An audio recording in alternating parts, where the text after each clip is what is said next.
Narfi.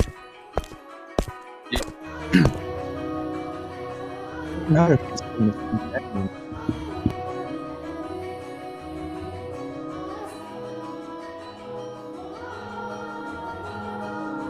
Catch that?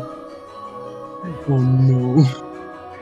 That audio kind of borked. Try that again. Yeah, did he say something? Oh, my internet. No, why? It doesn't matter if she's from an esteemed family or not.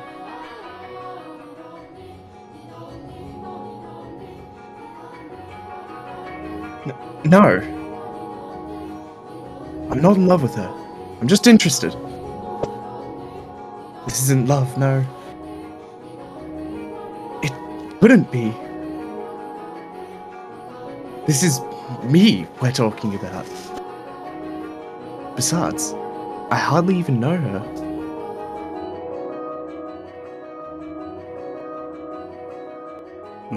Jordan.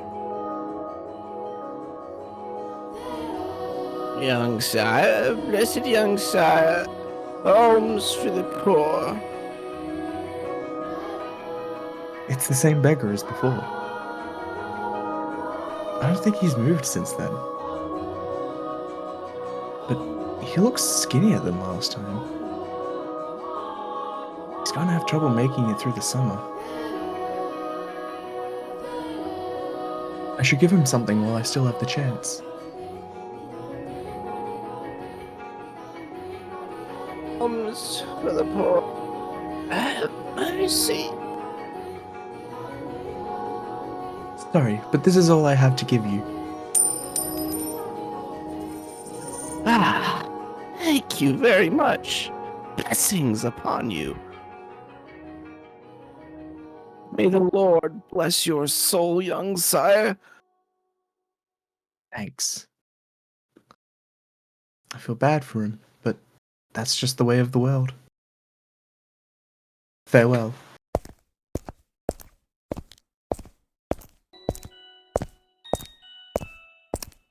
The skies are really clear.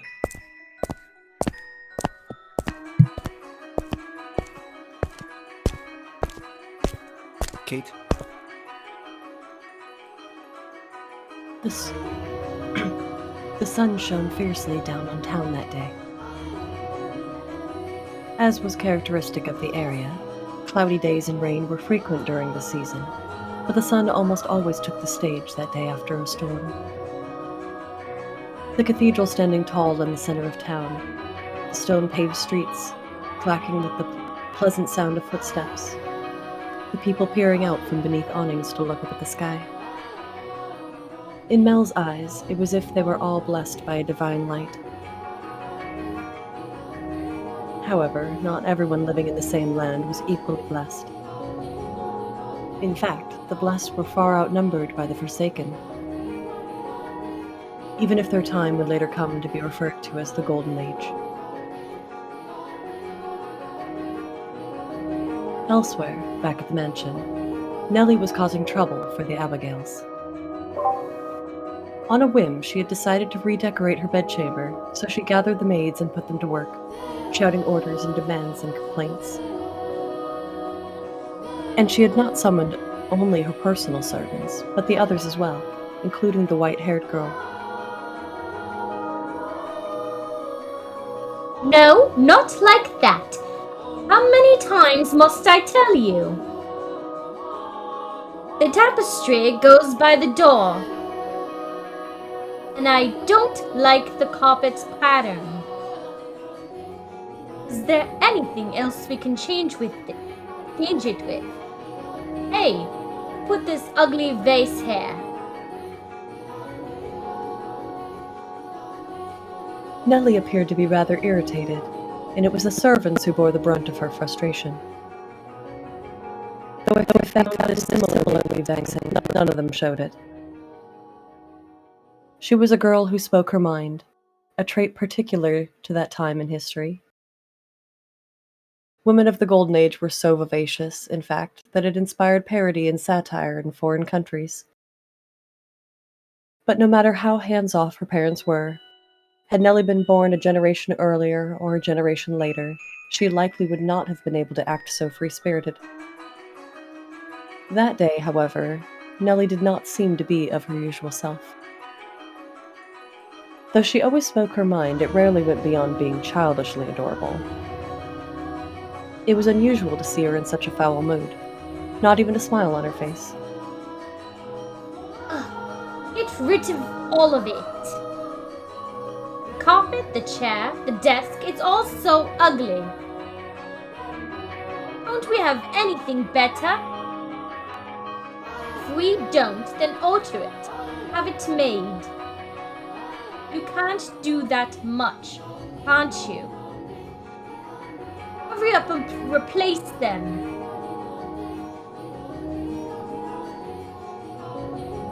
Having only arrived that morning, the white-haired girl was unsure what she was supposed to be doing, caught in the middle of a flurry of maids and furniture and fabric.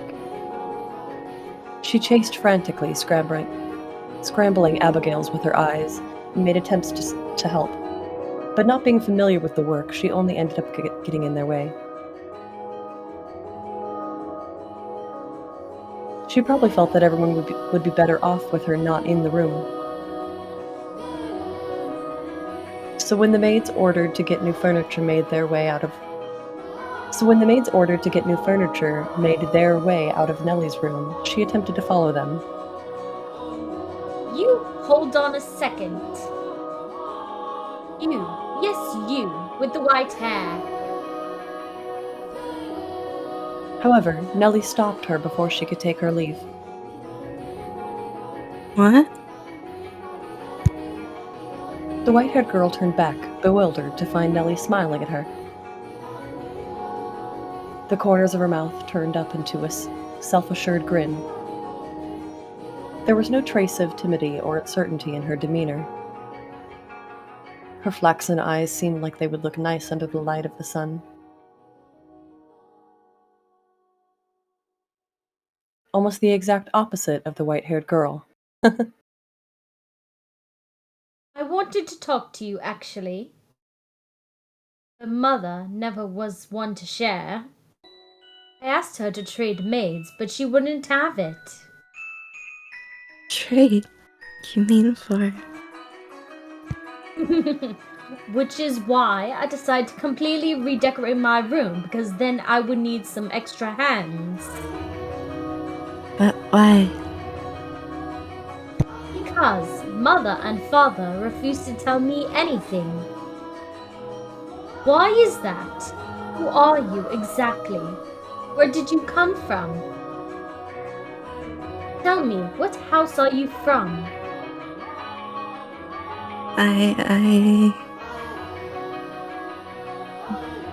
Why can't you tell me? If we took you in, you must be from a fairly decent family. As a member of the Rhodes family, I have a right to know. Do I not? Can't expect me to welcome a girl into my home who won't even tell me where she came from.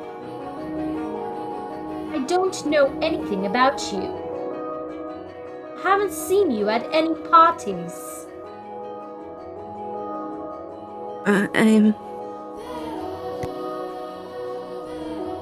I came from another country. Another country? What country? Somewhere very, very far away. Oh. North of here? East? West?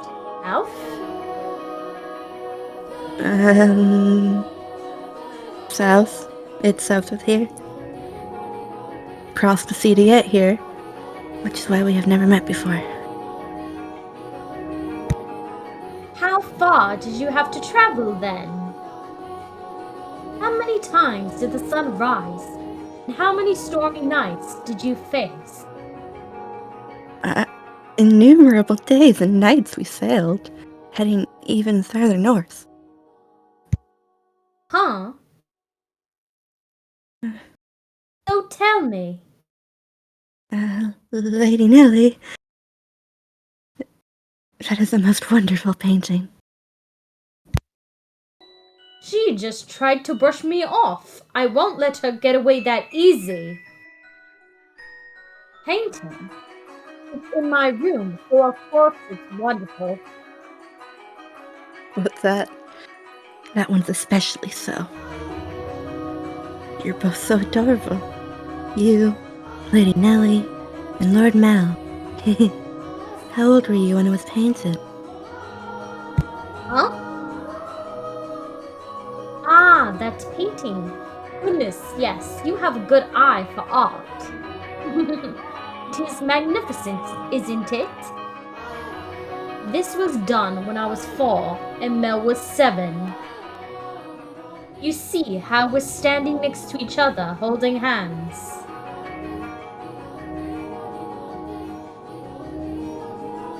I was too young to remember it very well, and Mell looks like he was really embarrassed.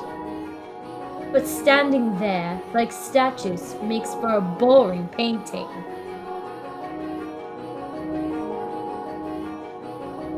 Nellie explained brightly. Having completely forgotten she was pressed up against the white-haired girl, she did a little twirl, stopping to face the portrait. Though many paintings lined the wall of her room, Nellie was most fond of the one of her and her brother. 2 darling siblings standing side by side, the older brother smiling kindly, and the younger sister sweetly tilting her head, her cheeks the color of fresh-picked apples. It was like the very embodiment of their happiness. A painting lays its subjects bare, you know. Fortune and misfortune, happiness and sorrow, enshrined on canvas for all to see. And this reflection is not merely limited to the point in time it was made, either. Did you know, Master, that paintings are alive? They are drawn with a brush over an extended stretch of time, unlike photographs which capture a singular moment. The two have their own individual merits, but a photograph is still, while a painting moves. Portraits reveal both the past and present state of those they depict. Mell and I have always been close. I would sing songs for him, and he would teach me about all sorts of things. He's so smart. Nowadays, Mell hardly even goes on walks with me, making excuses like, I'm an adult now. But we used to spend a lot of time playing together in the rose garden. I see. The white-haired girl normally had difficulty smiling, but her lips naturally curled upward as Nellie reminisced. A vision of the 2 happy siblings had probably swelled up in her mind. And I imagine there was a faint trace of envy in her heart as well. Lady Nellie, you love Lord Mell quite deeply, I see. Yes, of course I do. Mell's smart, and he's studious, and he's incredibly kind. For my birthday, he gave me this wonderful rose necklace. The jewelry shop he got it from is famous because even the royal family makes commissions from their workshop. So we had to have ordered it months in advance. Just for me.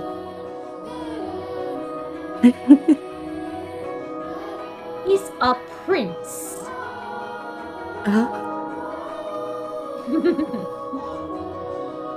He's pretty charming, wouldn't you say? That's why I call him my prince. But you know what? Mell is a terrible dancer. He still hasn't gotten his feet on the ground yet. He's so bad at interacting with girls. Well, there's no one else who would say that about him. He is quite the gentleman. I assumed women would be drawn to him. Gentlemen? Have you met Mell already? this morning briefly.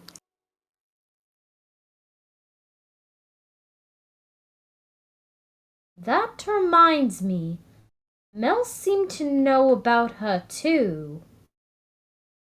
Why'd the music stop? What do you think about Mell? As I said, he's a gentleman. That's not what I mean. Don't think I'll let you get away with putting any funny ideas in his head. What?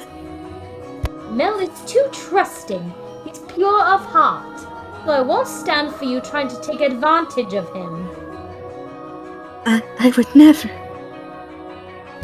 So you say, but you actually want to get close to him.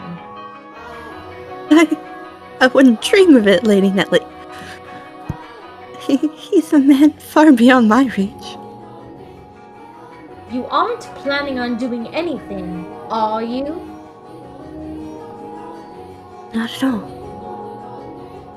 And you don't have any romantic feelings for him, do you? What? Well, do you? I have no romantic feelings for him, Lady Nellie. And you won't develop any? I will not. And with that, Nellie gave a wide, satisfied grin. Even though one has no way of knowing how another truly feels, or how they might feel in the future. You wouldn't, would you? Now that I think about it, there are plenty of other boys. You getting together with Mell is downright absurd. Indeed. But anyway, back to what we were talking about earlier. Your family, I almost forgot. You haven't told me exactly where you came from, or anything about your...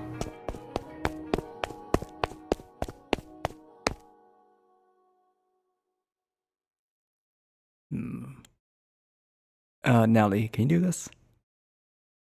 Oh, me? Natalie. Sure. Lady Nell, I've brought a new carpet. Just look at all the embroidery. The work of a true artisan. I'm simply in love with it. Surely you'll find it to your liking as well. Wow, you're right. That's a Florentine stitch, isn't it? I wonder whether someone mimicked the style or if it was imported. Either way, a great find. Let's hurry up and get it laid out. Oh, and we'll have to see how the colors go with everything else.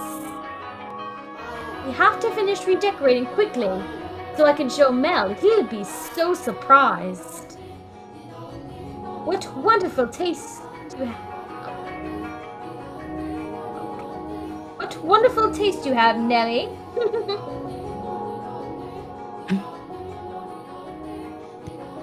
When the other Abigails returned, so too did the bustle within Nellie's room. As the white-haired girl watched, a faint smile crossed her lips. Perhaps it was from relief at having escaped Nellie's inquisition. Or perhaps...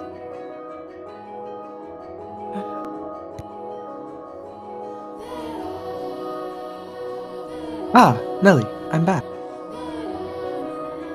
Did you eat something you're not supposed to, dearest Mell? You're unusually cheerful. I'm the same as always. Never mind that, dearest Mell. Take a look at my room. I redecorated today. So that's what you've been doing, hiding away all in the house all day, Nellie. How was that any different than what you were doing? You were in the church all day. I guess. I will look at your room, I promise, but first, Do you know where the new maid is? Now, don't get any strange ideas. I just haven't yet had the chance to introduce myself, and I thought I should, as a member of the family.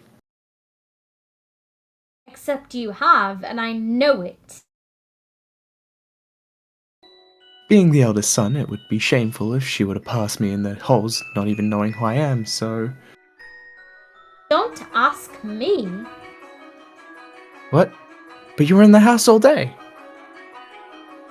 She tends to mother, so why would I know where she is? Though she did help redecorate my room. You made her help? That's work for the manservants. There was no reason to make the maids do it. Oh, so you're saying I should invite a bunch of men into my room? I go into your room all the time, Nellie. And you were in my bedchamber just this morning. Only one man is allowed in my bedroom, dearest Mell, and that is you. So unless you have become a servant, which I will not stand for, I will not ask any of them for help. Oh, Nellie, you ought to be a little more... A little more what? If you're going to lecture me, I won't hear it. What am I gonna do with you, my little lady? What? What? Why are you looking at me like that? We talked about you, dearest Mell. Now, I'm not going to tell you what she said. What, me? What did she say? Please, Nellie. She said she has no romantic interest in you. Why did that even come up? Because we're both girls. We talk about things like what kind of boys we like and who's the most handsome. Why do you look so downtrodden, dearest Mell? You look like a sad little boy who can't get his crush to notice him. That face is unbecoming of a prince, Mell. Are you interested in her? That's strange. You haven't even met. I am not. It's just depressing to find out someone you've never even met doesn't like you. That's all.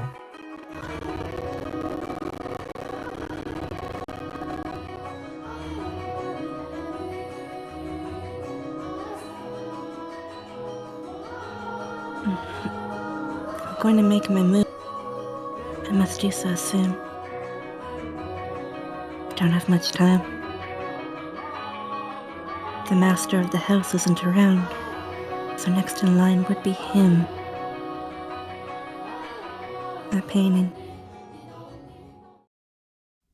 Historia continua.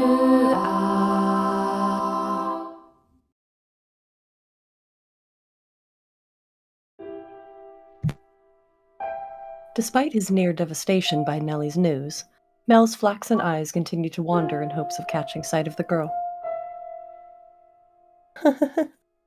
By now, it should be quite obvious to you what Mell was feeling. But the boy himself was having difficulty comprehending the things going through his heart. Emotionally, he was horribly unstable, like a ship without a sail. And still, every time he spotted the white-haired girl, his heart would leap, his whole body jitter with anxiety and excitement. He had never felt anything like this before, and as such, he struggled to keep these strange emotions in check.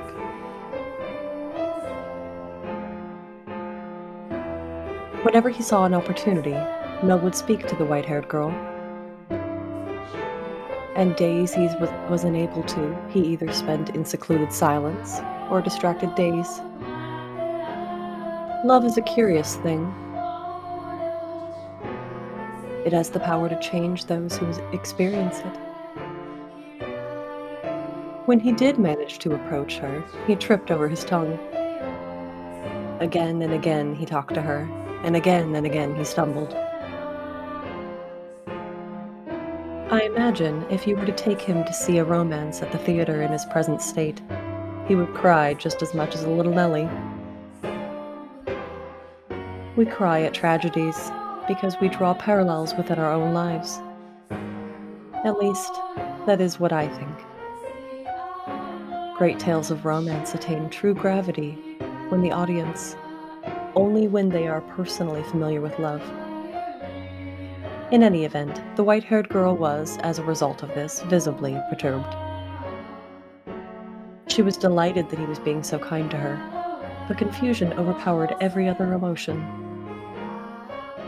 She appeared to be at a loss for words, for what to do. As he clumsily catapulted words and stares at her. But Mell did not back down, though he probably knew not what caused such a fiery emotion to erupt from within his breast. One's first love, in particular, tends to burn like a wildfire. Are you familiar with the sensation, Master? Oh?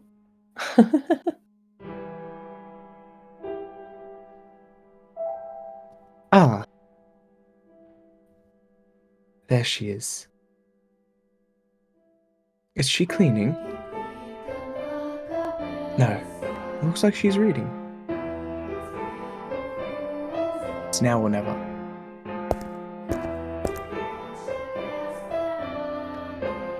Boo!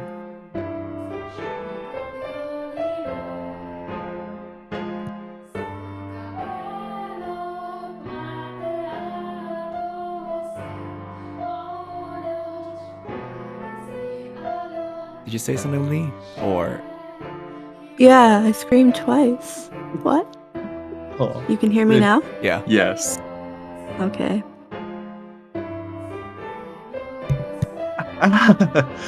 Sorry, I didn't mean to scare you. Lord Mell. You were very clearly meant to scare me. Because you just wouldn't notice me. What are you reading? You looked pretty engrossed. I'm sorry. I should have asked for permission. It's fine. No need to apologize. Feel free to read whatever you want, and you're welcome to bring books back to your room if you'd like to spend more time with them. But I was just amazed that the mansion had a library. It would have been a lot of work to collect all these books. There are some pretty old books in here too. Your grandfather's? Some that he collected, and some even older than that. Take a look at this. I think it's a diary, but it's not from this country.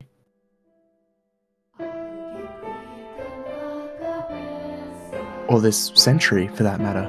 Maybe a feudal lord? Here, he's complaining about the quality of the harvest. And this forsaken land only produce over-sour grapes? If only the largest of the... Barney? Or maybe Barnier? If only the largest of the Barnier estates were mine instead. The land there is much more suitable to cultivation.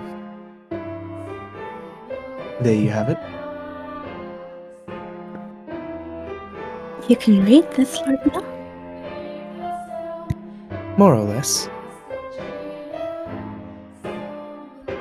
I've looked over it several times already, so that wasn't too difficult. Why would such an old book be here? not sure. It and all of this was already here when I moved into the mansion. Have you not lived here your whole life? I was born at our estate. But me and Nellie, this is more like our home. We moved when I was still young, and we've lived here ever since. Nellie and Mother have both grown quite fond of it. Father, though, often goes back to the house because he doesn't like all the roses. By himself? Yeah, well, sometimes Mother goes with him. But for the most part, he goes alone. But don't get me wrong, it's not because they don't get along. In fact, they act more like teenagers in love than grown adults. It almost makes me sick having to watch. It is a wonderful thing to be so close, no matter how old they may be. True, but still. There are those in the world who cannot be with the ones they care for as much as they may wish. I'm sorry about that. Oh, that's right, the book.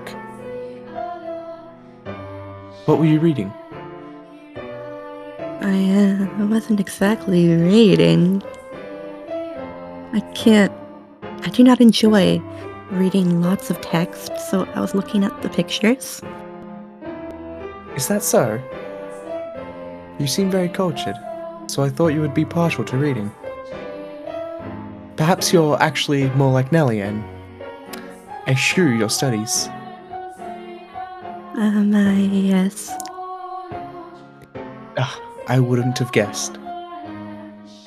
But you liked looking at pictures. I do. What else do you like? What? What do you enjoy doing? It can be anything. I enjoy being told stories. Stories? Yes. When I was young, my father would tell me tales. What kind of stories did you like? There was one about an imprisoned girl. Tell it to me.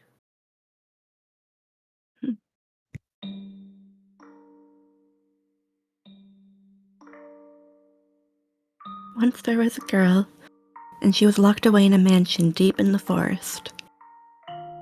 A mansion with only one window. But the window sat high upon the wall, far beyond her reach. So it was always very dark inside, unlike this mansion. However, the girl did not like the outside world. There were lots of scary things out there after all. Though she may have been all alone in the mansion, she grew comfortable with the darkness in time, so she had nothing to be afraid of. And then, am I doing a good job? You're doing fine. Keep going. What happens next? Okay.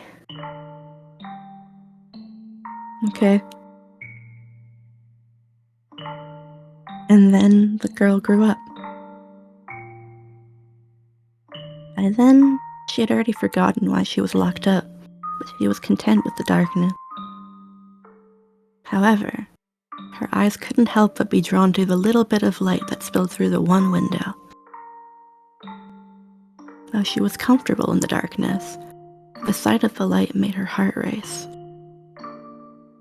At first, the girl thought it was because she found it unpleasant, because she disliked the light and the outside. But slowly she came to realize that she was curious about the outside world. What could be happening out there? For all she knew, the town, the forest, the people All of it could have changed while she was imprisoned in the mansion. But she had no way of finding out.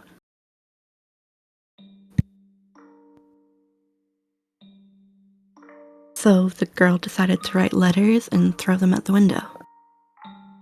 What began as empty grasping became routine, continuing for several months until she was finally ready to give up.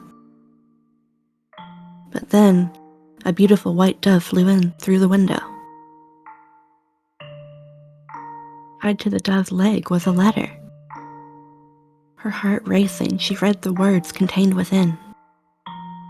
It seemed to have been written by a man. The letter contained numerous questions for the girl. It also said that if she attached her reply to the dove, it would bring the letter back to him. She was astonished, but she wrote back anyway, taking care not to mention where she was. After having exchanged letters a number of times, the two felt very close to one another, as though they'd known each other for many years despite having never met. And eventually the man said he wanted to meet her. Indeed. The girl wasn't sure what to do. Should she tell him of how she lived? Should she reveal where she spent her days? She was afraid that if she did, he would cease to send her letters. She was sure he believed her to be a young lady of noble blood, and not a girl locked away in a house deep in a forest. The girl could not bring herself to a response. He released the dove through the window with nothing attached to its leg. And yet it returned with another letter, written in the man's familiar hand. You must surely have a grave reason for your silence, it said. I would like to know that reason, and I would like to help you. No matter what it may be, you have my word. She deliberated. Though his letters were kind, she did not know this man. He was from the outside. Would he still treat her the same when he met her? And did she even want to step out of the world beyond? What do you think she did? Wrote a letter and agreed to meet him, right? Yes, she did. The girl made up her mind she would write a letter. As always, when she tied it to the dove's leg, it flew off out of the window. And for some time after that, she received no response from the man. It saddened her, but she thought it was for the best. She belonged in her own confined world, her world of darkness. But then one day, light shone into the mansion.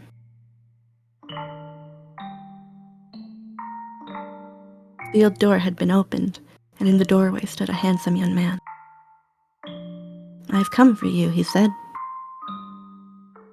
The man was a prince from a neighboring kingdom. When the girl stepped outside, before her sat a magnificent carriage, the likes of which she had never before seen, accompanied by many servants. The prince, kind as in the letters, swore his love to her, and the two lived happily ever after.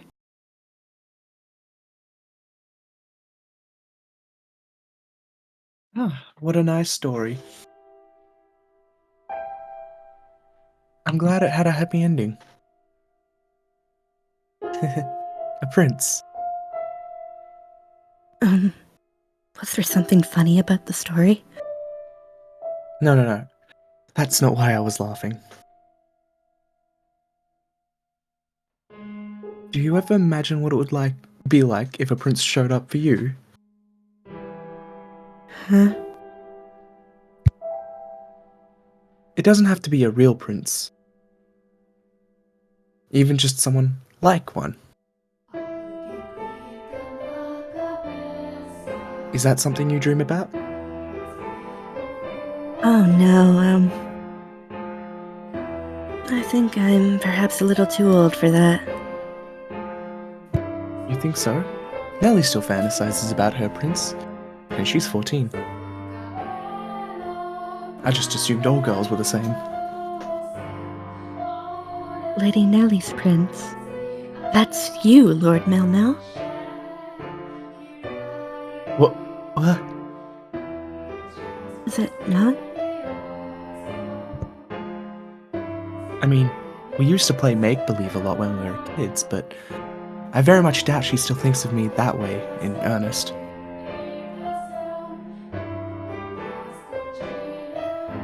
When she calls me her prince now, it's mostly in jest. If it weren't, that would be concerning. Huh? That story. Do you know if it's a regional tale? One that's been passed down through the ages? I'm not sure. It could very well be one of my father's own creations. You might think of me conceited, but I think the story might be about me. The girl trapped in the mansion is you? You haven't been locked up anywhere before, have you? No, thankfully. I've never been locked up before. Thank goodness.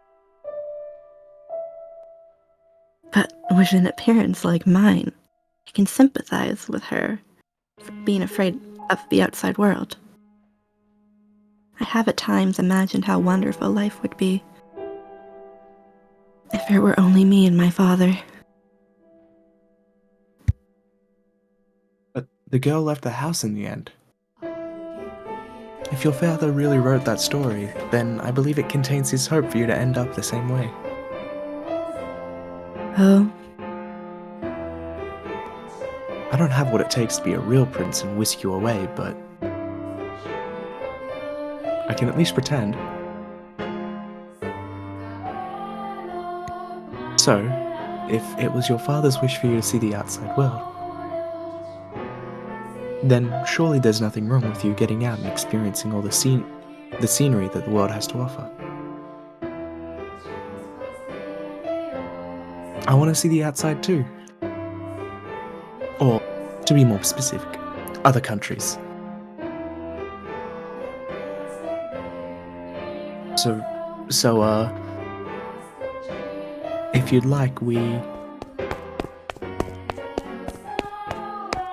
maybe could go see distant lands together?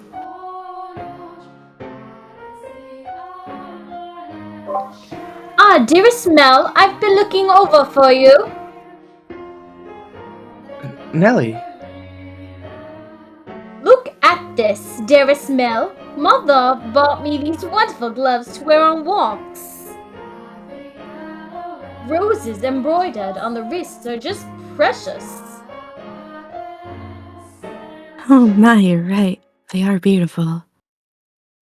You appear to be dizzy, Lord Mell.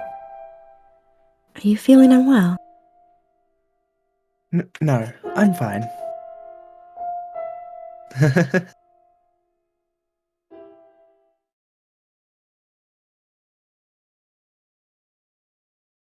Mell was feeling frustrated at his inability to convey his feelings to her. And as his frustration built up over time, he developed, I suppose you could call it a severe case of love sickness. For several consecutive nights, he had been afflicted with a particular sensation. A presence in his bedchamber.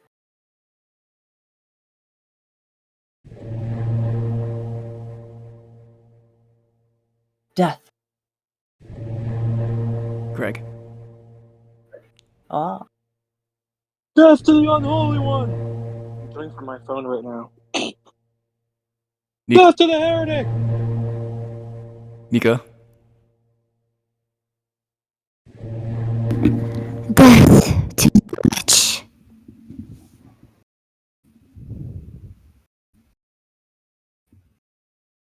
Kill.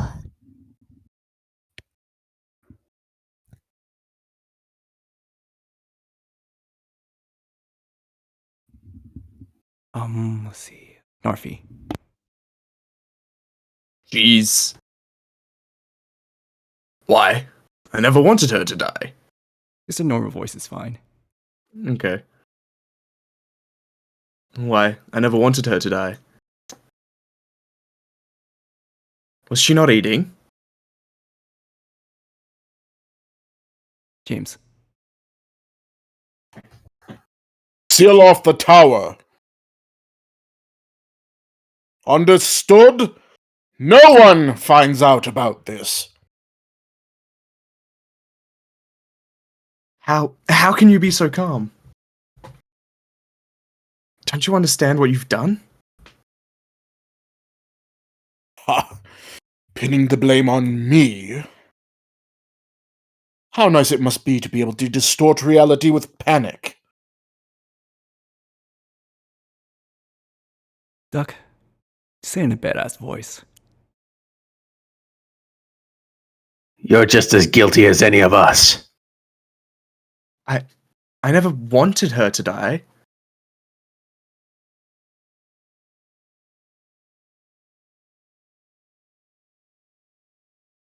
The witch killed her. The bloody witch killed my...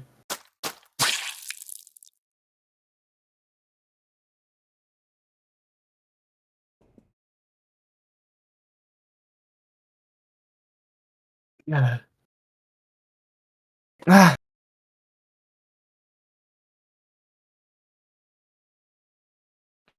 A dream? What was that dream? It was horribly unsettling. I was holding someone, a girl I cared for dearly, in my arms, and she was limp. It was almost as if she were dead. I've been having a lot of really unpleasant dreams lately. I can't stop shaking. Why would I have such a dream? I feel sick. Back to sleep. But I wonder, who was that girl?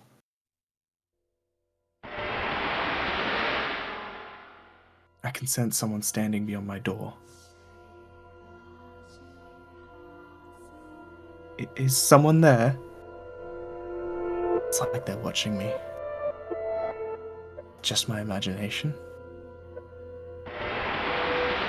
Can't move. What do you want? Go away.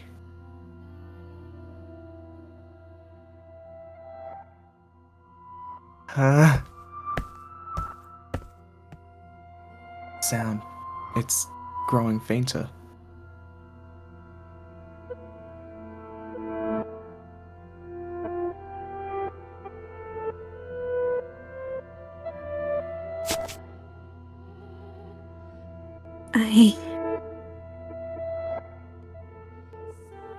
Is that truly what your story meant, Father?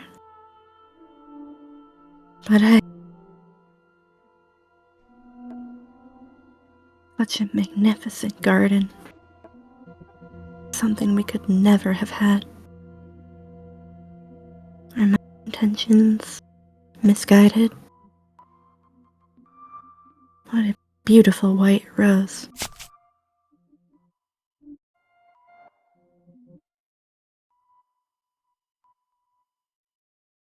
You know, you could have sneaked into his room rather easily then. No one was watching. How long have you... Oh, you needn't pay me any mind. I shall not condemn you, no matter what you might do. Rather, I'm on your side. I was not going to do anything. Oh, is that so? Then perhaps you were out for a late night stroll. I imagine you have less difficulties going outside at night.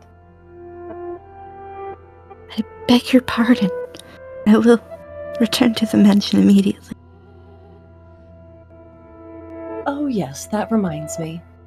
It was also the middle of the night when the grocer's servant broke into their safe. News of that spread quite far. I'm sure you would have heard about it.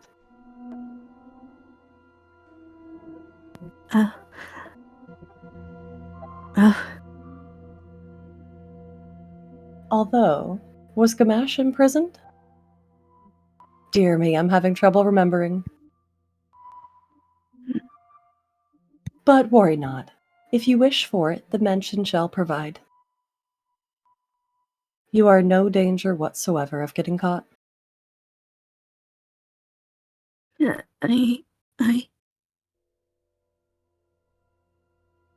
You said that a witch lives in the mansion, did you not? I did. Does that sound perhaps a bit archaic to you? No. I believe those rumors mockingly refer to me. Oh my. I've been accused of being a witch before. Which is amusing. I don't have any magical powers. I simply have an unusual appearance. My, what a lovely shade of red. The rose. Is something the matter? This rose. This rose was white. Until I took it in my hand. Is that so? I apologize. I must sound mad. I'm sure I was just mistaken. Couldn't possibly have changed. I wonder. Yes. Did the girl locked in the mansion become a princess? What? We should lock up and head to bed. Make sure all of the shutters are closed nice and tight, and then draw the bar on the front door.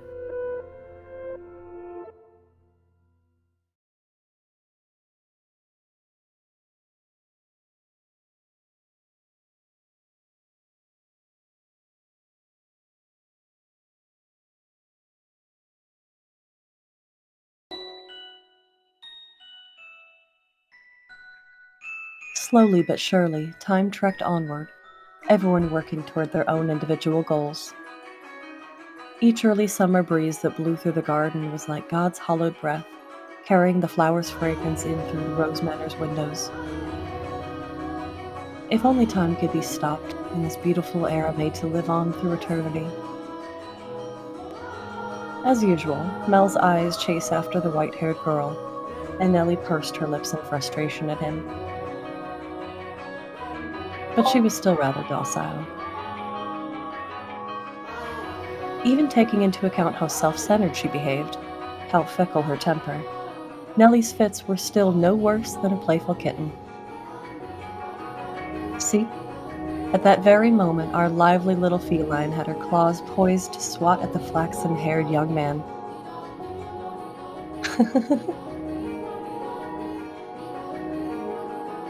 Mell, you promised me, or have you forgotten? I haven't forgotten. I'm just asking if we can go another day. Another day? This isn't something that happens every day. I've been looking forward to tonight's performance for so long. There's nothing I can do about that. We're having a gathering at the priest's home tonight. Several high-ranking officials have come up from the mainland just for this. Who cares? I care.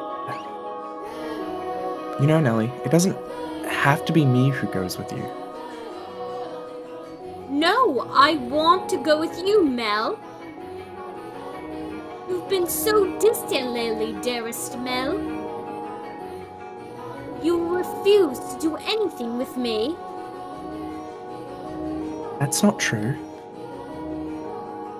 Tell me, if you can't go today, when can you? When will you be willing to go out with me? When will you be willing to play cards with me? To have tea together? I can't make any promises. I have things to do, obligations. And Nellie, you're almost an adult yourself. Stop acting like such a child. I'm not an adult yet. I'm still a kid. If it means I don't get to play with you anymore, Mell, I don't want to be an adult. Nellie, you can't. Lady Nellie, the Master wishes to speak with you. Father does.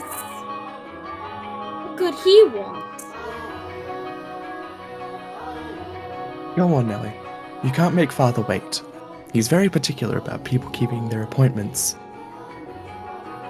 Yes, he is. Unlike you, dearest Mell. What's got her in such a foul mood? Oh, thank goodness for small miracles. Nellie just won't seem to take me at my word lately. You mustn't be so harsh on her. She's your one and only darling little sister. You're right, but still, she's taken it a bit too far of late. Oh? I'm not so sure. She does not seem to be behaving any differently to me.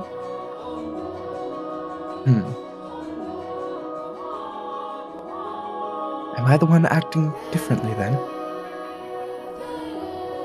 Well, enough about that. Can I ask you a favor? Me? What can I do for you? I was thinking. Physically, Mell was undeniably a young man, but the smirk that crossed his lips as he schemed gave his face the sweet look of a little boy. Or perhaps that was simply part of his charm, and it was not the age disparity, but his character that made his smile so heartwarming. What did he ask of me? You shall find out soon enough.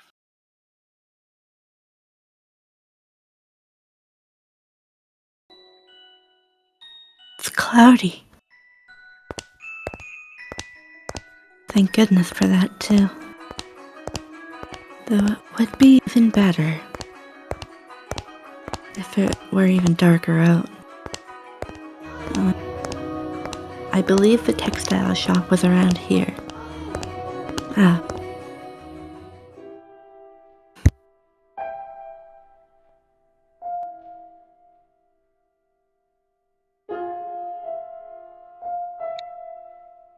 Did you say something, Narfi? He did. He just typed "be right back." May I also get water? Yes, of course. Okay, thank you.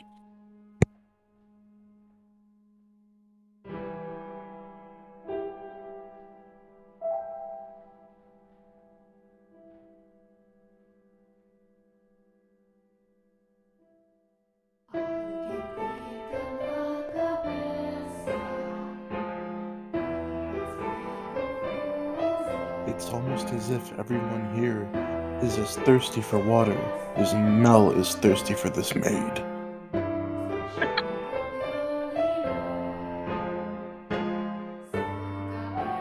So sorry about that. Hi there.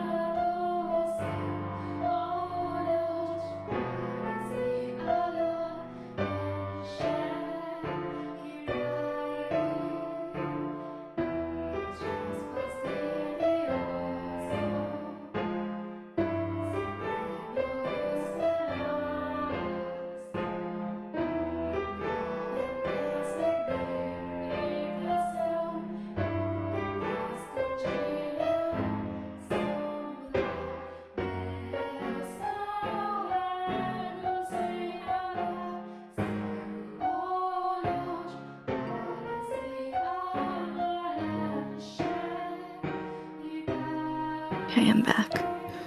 Lord Mell. Fancy meeting you here.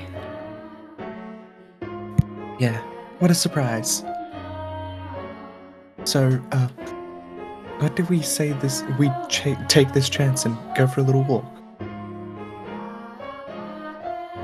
Since you're sensitive to the sunlight, we can keep our eyes out for shadowy areas as we go.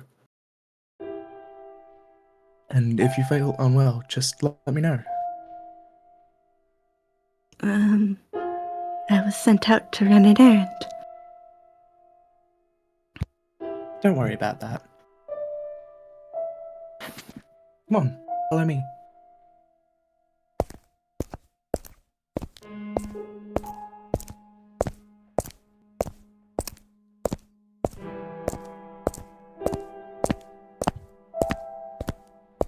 I'm sorry. It actually wasn't an accident that we crossed paths. Hmm? I planned this out ahead of time. I asked to have you sent out on a fake errand. It feels like I'm always on alert back at the mansion. Can't relax in my own house. It's actually kind of funny. Sorry, that was inappropriate of me. I just thought since the sun's mostly blocked out, it would be alright if... I'm feeling just fine. Ah.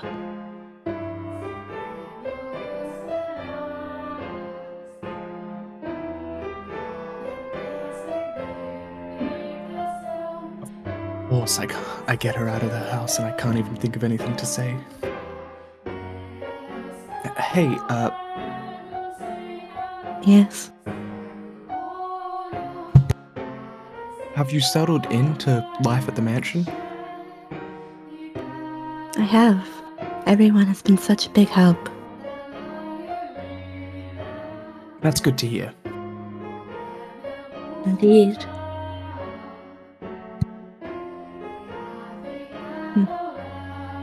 So, Yes? Nellie told me she had you help redecorate her room sometime back. Yes, that was shortly after I arrived. What of it? Yeah, that day Nellie told me that you don't, I don't... never mind. Sorry, it's not important. Mhm. It is important, but I just can't ask her how she feels about me. That would make it sound like I... Forget sound like. I do, don't I? Lord Mell.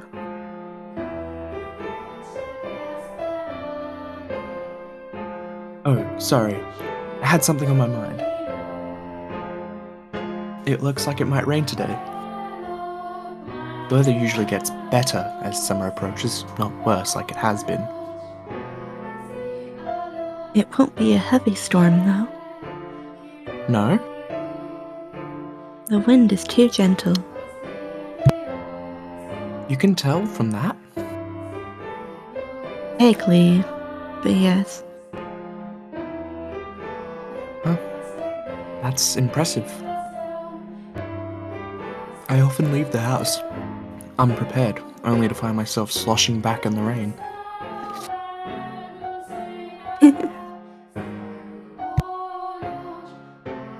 You laugh a lot more than you used to.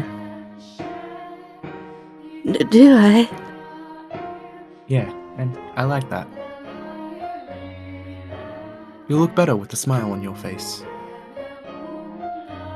A smile suits Lady Nellie much more than I.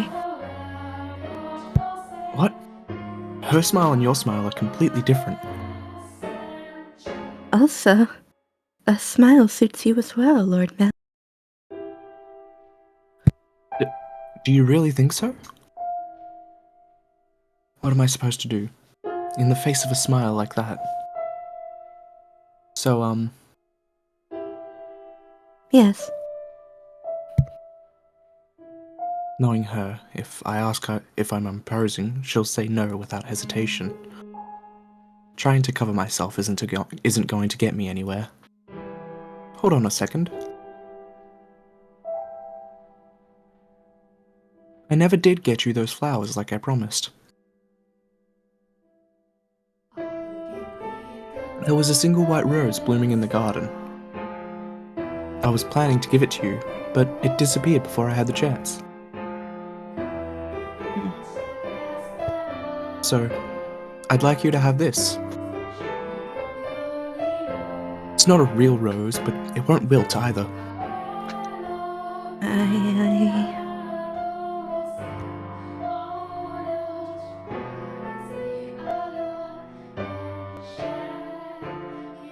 Mell was holding an ornamental white rose.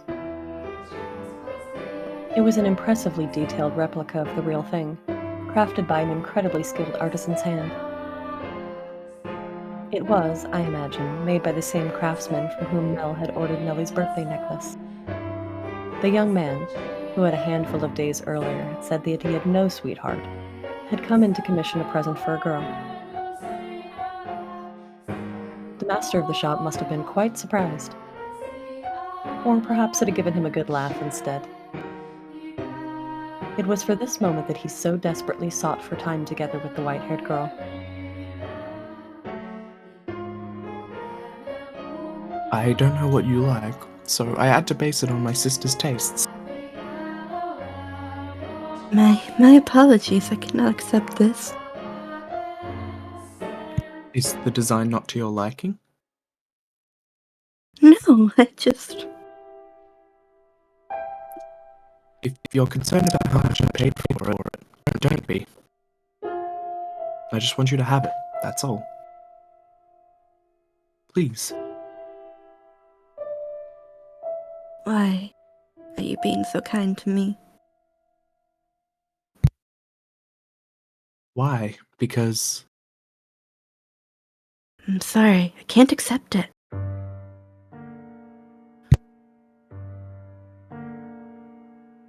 A clear glint of flustered panic was visible in her red eyes. There is not a girl in the world whose heart would not flutter at the sight of the sparkling rose accessory. But her reaction was far from delight. As a matter of fact, there were traces of fear and apprehension in her countenance. I beg your pardon.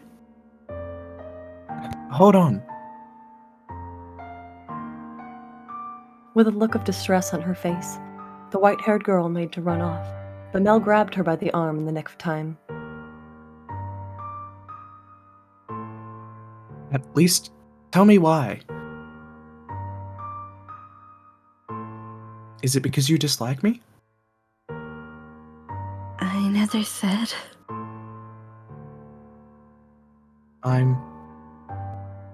Something's wrong with me. From the day you arrived at the mansion, it's like I haven't been myself. I've been strangely aflutter ever since then. Whether I try to study or whether I try to read, none of it sticks. I'm just looking at pages of text, tracing rows of letters, only for them to disappear as soon as I look away. It's all because of you. I truly am sorry. Please, don't be any more generous than you already have. When I'm with you, my willpower wavers. What do you mean by that? I'm so sorry. Wait. Mell's grip loosened for a moment, allowing her to slip free and dart off like a gust of wind, not giving him a chance to stop her a second time. The dumbfounded flaxen-haired boy stood frozen in place, left all by himself. The breeze, which the white-haired girl had called gentle earlier, felt faintly chilly, almost as if mocking him. It looks like she's even less fond of me than I thought. God, I'm crying. I'm pathetic.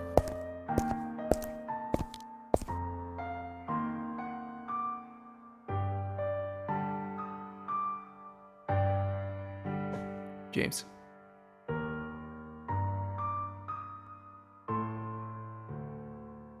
Well, if it isn't Mell,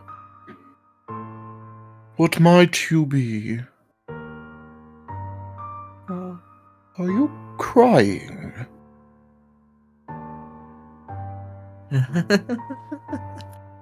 I'm so pitiful. Sorry you had to see this. Oh, think nothing of it. I passed by a girl just a few moments ago. She appeared to be rather distressed as well. Did something happen between the two of you?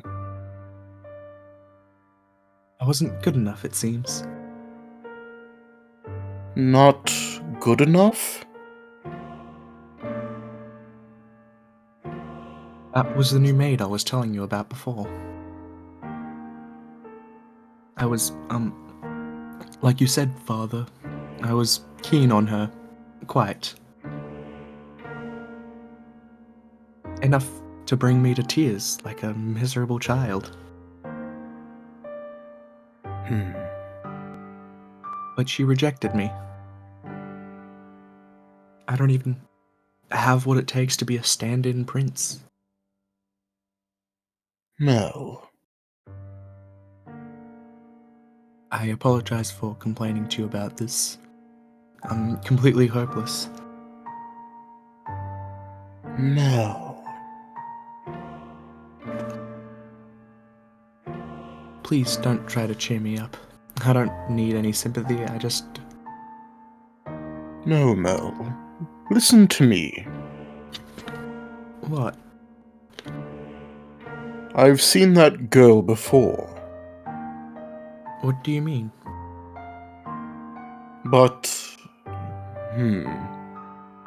You said she was a servant at your house, right? In which case...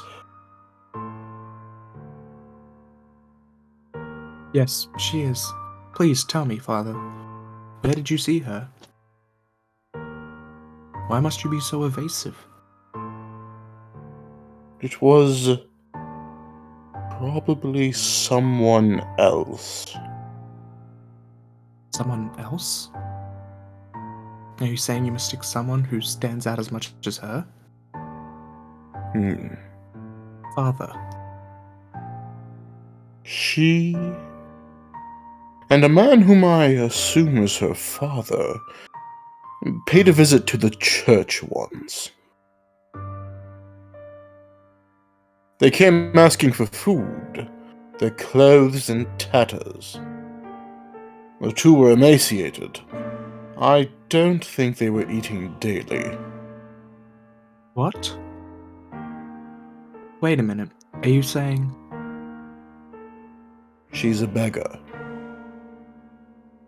But Father said she came from an esteemed house. Which is why I said I might be mistaken, Mell. She has a singular aspect, but it is possible there is another girl who looks similar. Deep down, though, the priest surely believed the opposite.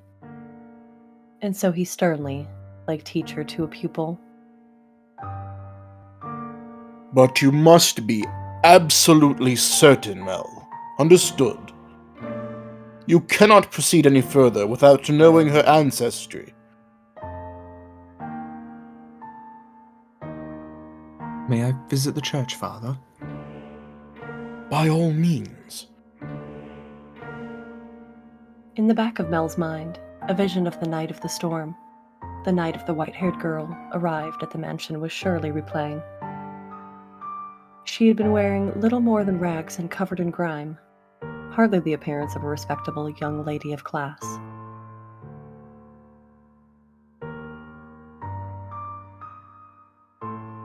Have I been putting her through unnecessary stress? If she actually turns out to be nameless, to be rankless, no matter where she comes from, my heart has decided. I will not fool myself about how I feel any longer. No, I cannot fool myself. But how does she feel?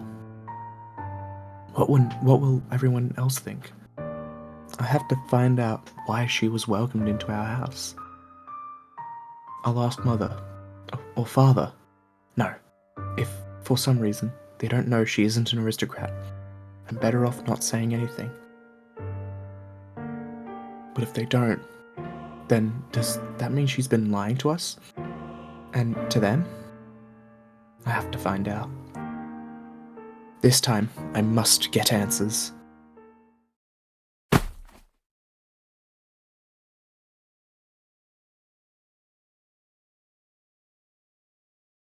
Cristina?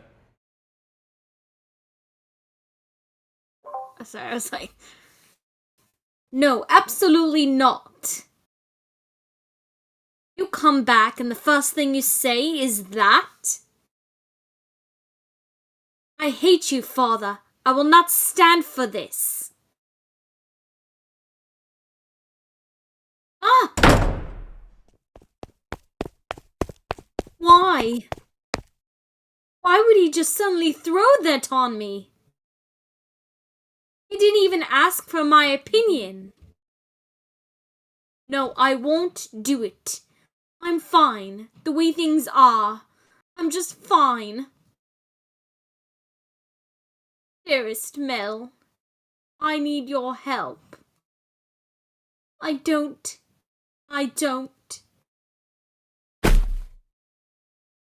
want to get married.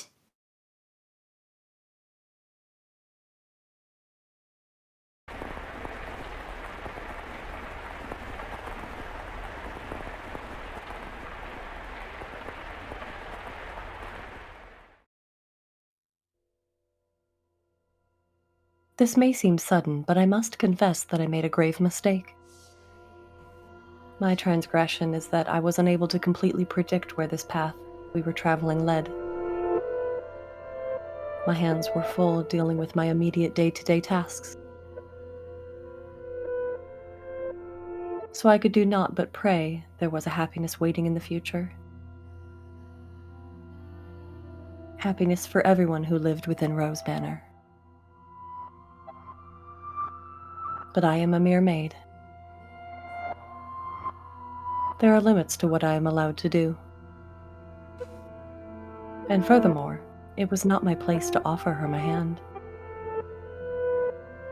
Roads, such as the one we were following, have a way of diverging with little warning. And if you do not turn the wheel exactly right at those sudden forks, you may end up somewhere horribly off course. I was well aware of that fact. Which is why I thought that what I did was for the best.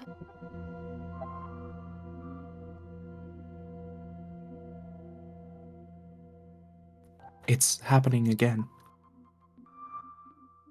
I made sure the door was closed, but I can sense someone standing there. Someone watching me.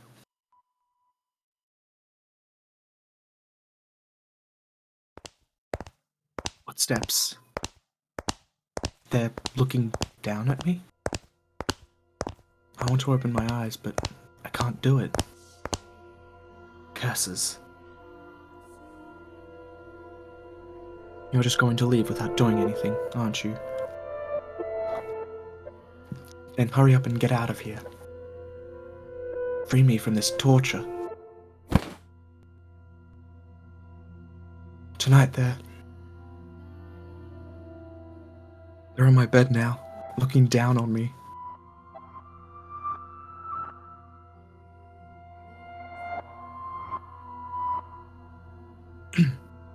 Did you not catch the last one? No, I didn't catch that. Sorry. My neck. I can't speak. I can't move.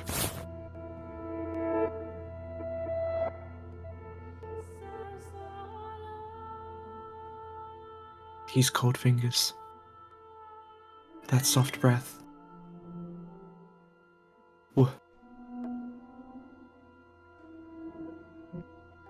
Why?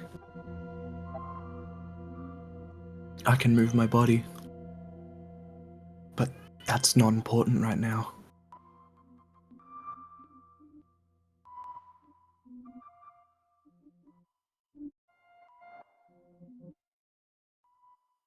You smell of roses. The scent of a world far removed from ours.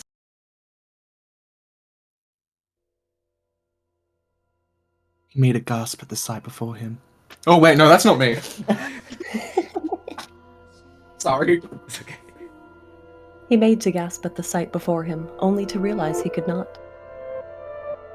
The pressure of her cold fingertips wrapped around his throat robbed him almost entirely of the ability to breathe. Why? He silently mouthed the word.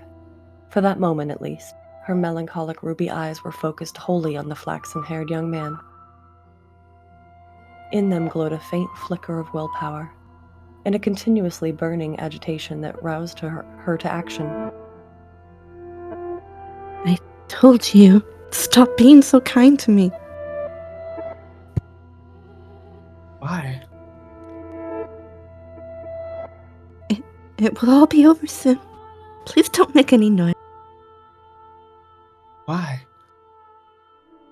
To put an end to this family, you're my only. Why are you shaking? What? Upon hearing Mell's words, the strength drained from her slender fingers. He had not been questioning why she would do such a thing. There was, of course, a trace of bewilderment visible in his eyes. But he did not shout, nor did he tremble in fear. He instead expressed concern for the young woman who looked like a cornered rabbit. I am not shaking. You are. I can see it.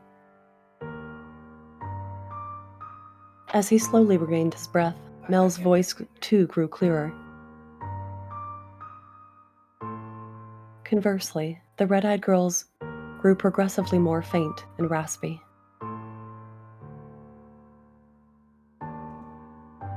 You're not doing this because you genuinely want to. There's some other reason. This is what I desire.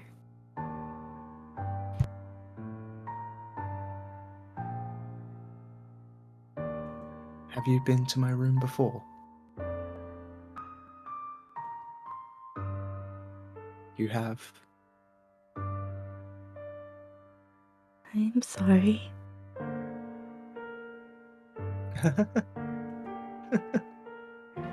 Well, I'll be damned. Tell me, why are you shaking? You're not putting any pressure on my neck. Why haven't you run? Because I cannot fathom why you would do this, so I'm not afraid. Do you hate me so deeply that you want me dead? Do you despise me to the point you would be willing to take my life? With your own hand? No, I don't. See? Like I said, there's no other reason. If it isn't because you detest me, then tell me. Why is it?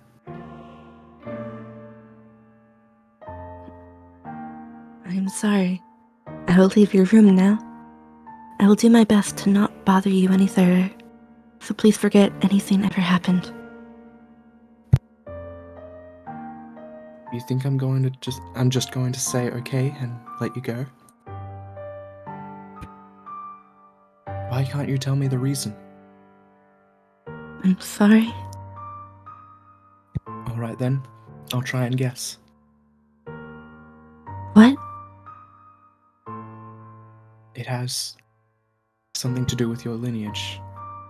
You're troubled by it somehow. Am I right? Thought so. How did you know about that? The priest at the church told me he had seen you before. He has told me a little about your origin.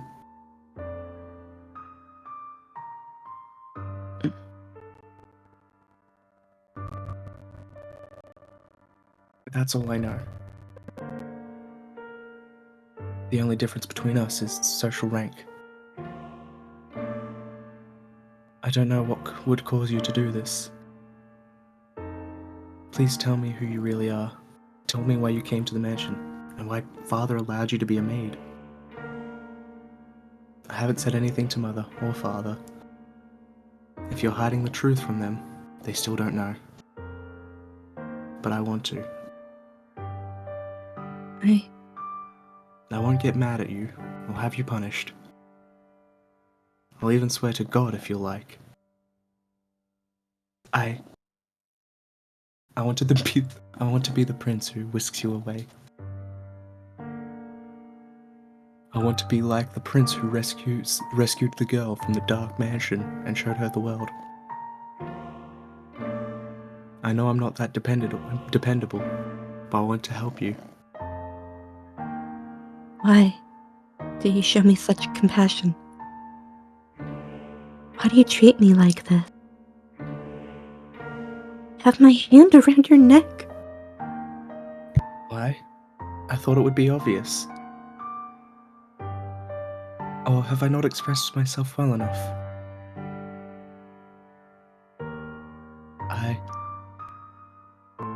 I love you. Try again with more meaning. Sorry. I love you.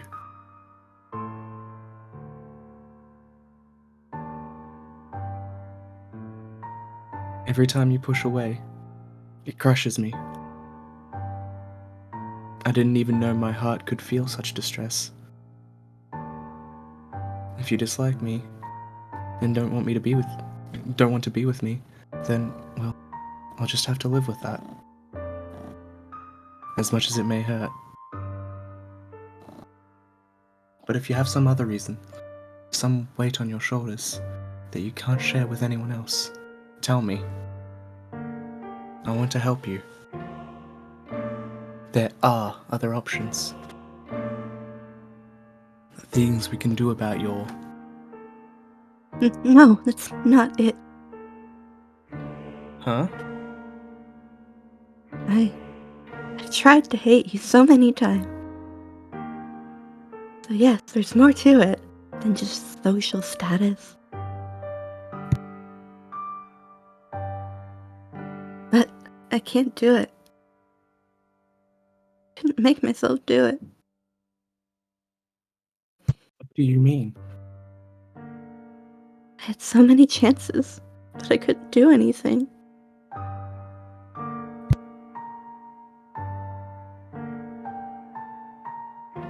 She spoke in a stifled voice, as if every word had to fight to escape her lips.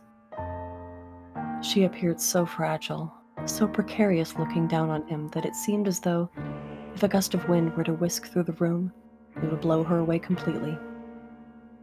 Her pale fingers were trembling, like she had tried to squeeze them again and failed.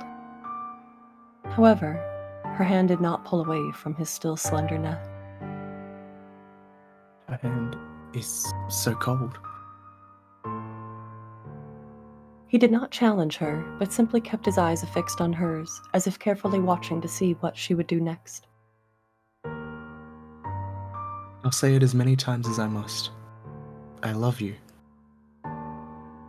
And I wouldn't be able to accept losing you without knowing anything. So please, tell me the reason. I'll see to it that you're taken care of. Those are the words of a man of means, Lord Mell. Or someone blessed enough to have pity for others. You are a foolish young man. You know nothing. But the greatest fool of all is myself. If you agree to punish me, I will talk. Tell me. Her long white hair and his soft flaxen hair touched, for just the briefest of moments. It appeared in the darkness as though they had fused together. The white-haired girl, having finally gathered the courage, began to slowly tell her tale. On the night of the storm, I paid a visit to Rose Manor, the mansion. My father and I were always on the move, traveling across the land by foot, so it was only recently that we heard rumors of Rose Manor. There are several reasons we couldn't stay in one place. First is my unusual appearance. People often find the color of my skin or eyes disconcerting. So after living in one place for long enough, unsettling rumors would begin to spread, forcing us to leave. Another reason was my father's line of work. He painted pictures for a living. But he had trouble finding a patron, so he had to work day to day. When he was no longer able to find work in a city, we could move. We were birds that migrated without a flock. When we arrived at this town, my father was exhausted and weak. That is when we learned of Rose Manor and the family who dwelled within it. Rhodes is a name my father could never forget. He was long ago a painter in service of the Rhodes family.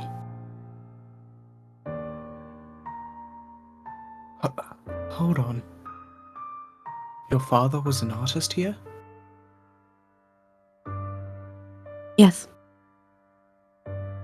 It was before I was born, so you probably don't remember, Lord Mell. So, you knew about us before you came here? For as long as I can remember, I've known the name Rhodes. My father was chased from your house.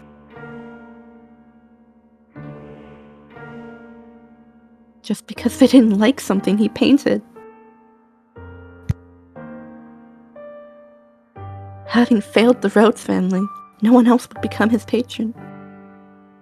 Just as good reputation spreads, so too does a bad one. Branded once as a failure, no one will take you in ever again. You nobles throw your parties and spread your gossip about this painter or that sculptor. Rose you tried to give me is an example of that. It was certainly crafted with skill, but the jeweler is only known because some aristocrats spoke highly of him. My father's painting were no less skillful.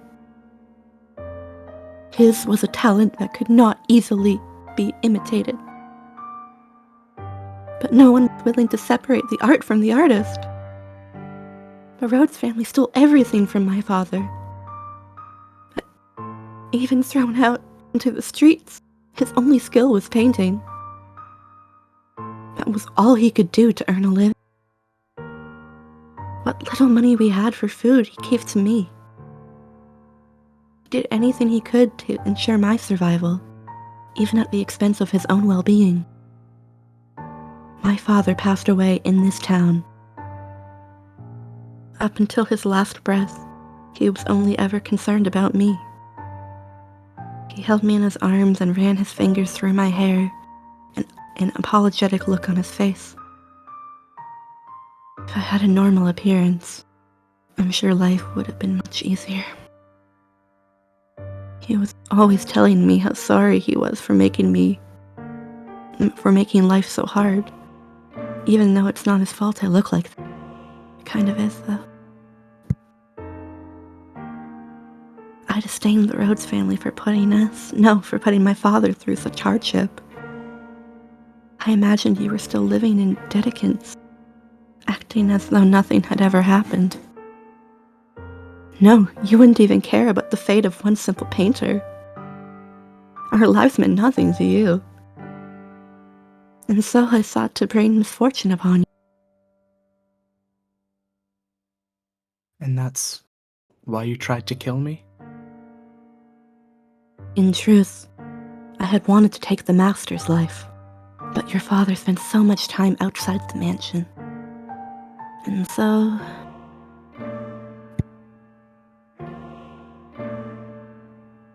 You're right.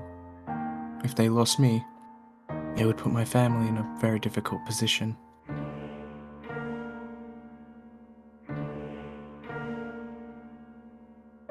that is the whole of my tale. You know about my father, how I feel about you.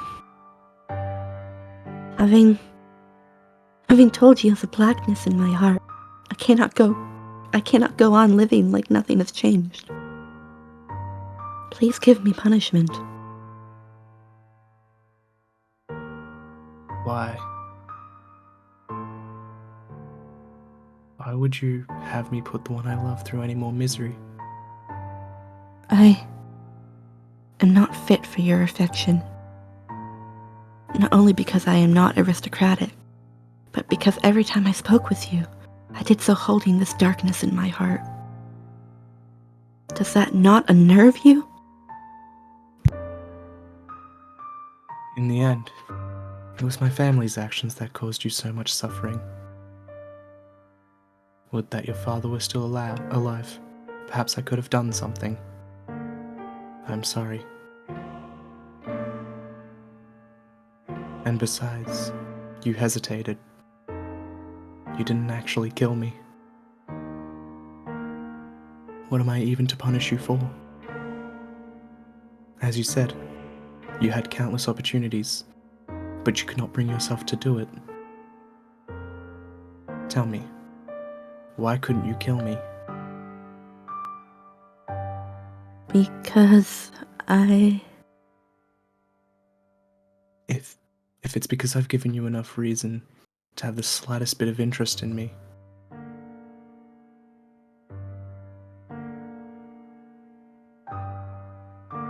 nothing was as I envisioned it. what? I assumed the residents of Rose Manor would be cold, people who believed that wealth and rank mattered above all. But on the night of the storm, the mistress was the first one to extend her hand to me. I arrived at the mansion, disguised as a beggar. Actually, disguised is not the right word, as many nights I only survived on the generosity of others. Triss did not send me away when she saw me. Quite the opposite. She took me in as a servant. That was Mother's doing. Sorry. It's okay. So that was Mother's doing. I could scarcely believe she would invite a stranger into her home, that she would treat a stranger with such compassion. I thought perhaps she knew who my father was.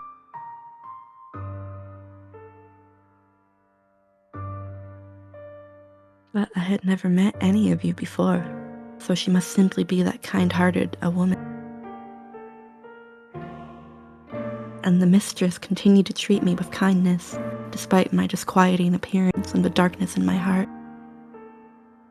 In time, I began to grow less and less sure of myself. What was I meant to do truly right? Were the things I felt truly justified? But it was a certain fact that my father was here, and that he had been chased out. So I decided I should take your life, to put an end to everything before I wavered any further. And then...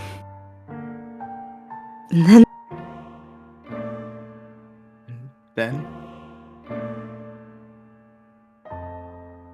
You were too kind to me. all your fault. Because you laugh with such affection. Because you give me smiles like that. Because you say the things you say.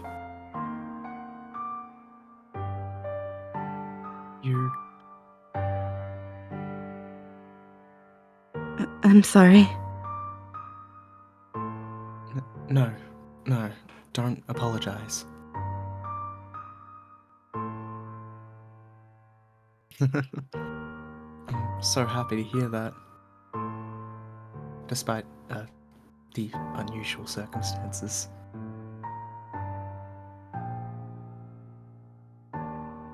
Please, don't say you want to leave. Don't ask me to punish you. I couldn't do anything for your father, but at least allow me to do something for the daughter he cared for so dearly. You were far too kind-hearted. I'll be happier with you around. You can become a real aristocrat. Huh? There are families that would be willing to adopt you.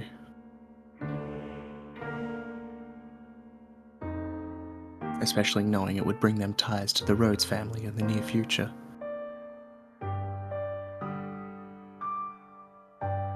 Are you saying,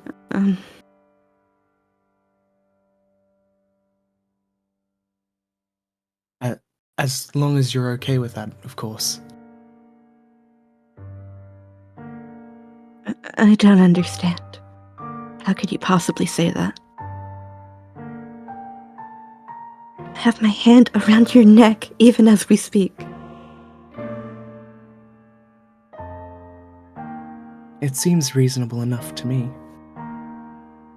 I'm desperately looking for some way to not have to lose you. But I couldn't. I don't know any etiquette or social customs. How could I? You can learn all of that. You're pretty and naturally graceful. You'll do just fine.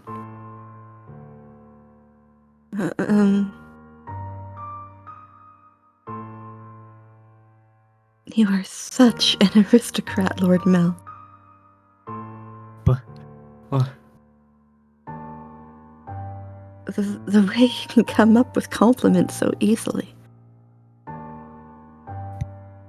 Only for you. Nellie says my poetry has much charm as a dissertation. I don't understand theatre. It puts me to sleep.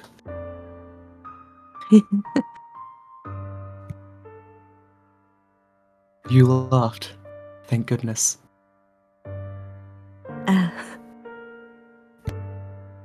Keep smiling. You don't have to stop. A smile on your face is a smile on mine. No matter how deep the darkness has taken root in your heart, it can always be removed. I believe people are capable of forging their own futures.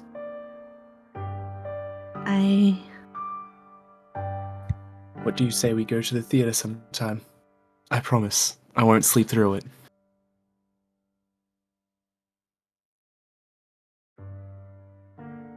At the private theatre, we can get seats at the far end of the second floor, so we don't have to stand.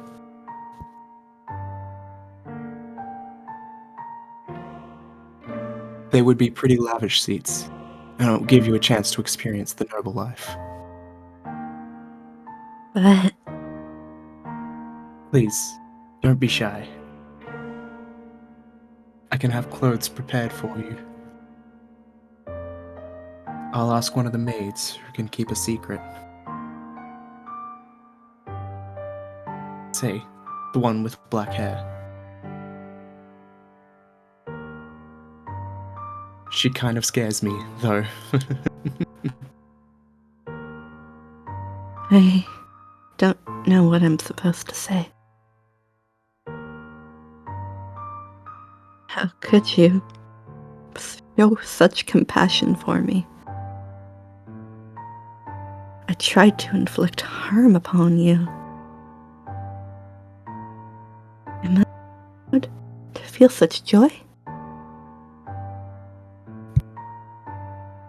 For every day you suffered, a day of happiness. That's how it has to be. So, stand by my side.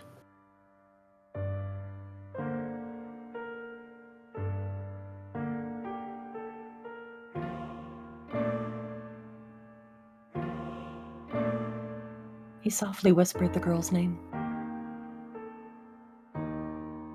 For several long moments, her lips trembled in trepidation, but in time she squeezed them together and made a smile. He wrapped his arms around her unbelievably slender, frail frame, holding her tight in an affectionate embrace.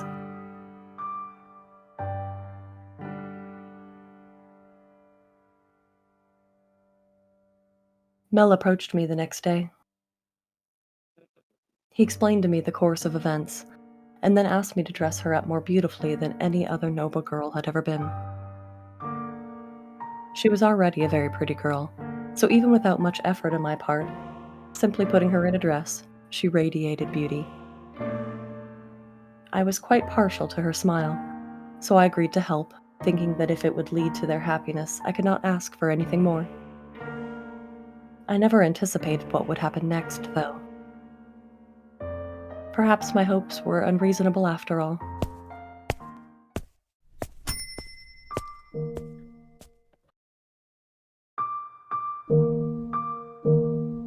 Yay! I had to fight off a cat for like